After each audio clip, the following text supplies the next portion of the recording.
What workout you doing over there? A HIIT workout. Why HIIT? Because that sweaty girl on Instagram said that it would burn fat fast. Do you know the difference between HIIT and LISS? No idea. Come to my whiteboard. I can explain it to you. It might just help for your fat loss goals. Okay.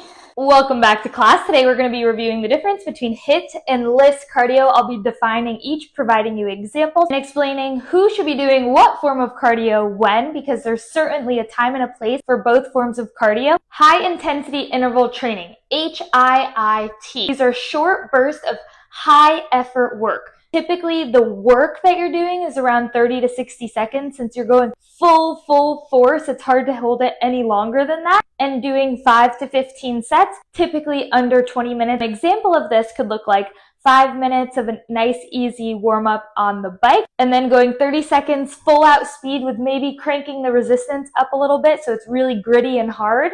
And then 30 seconds of a complete rest. And going back to the 30-second full speed and doing 10 minutes, that is what HIIT can look like. I have low intensity steady state, LISS.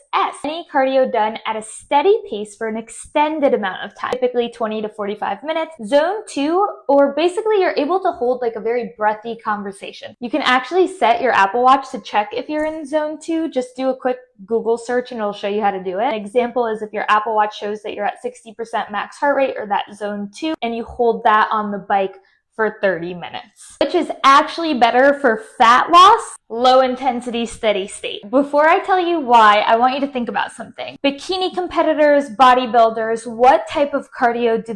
They do LISS cardio. Why do we never see them doing HIIT cardio? Because their muscle mass is crucial to their physique.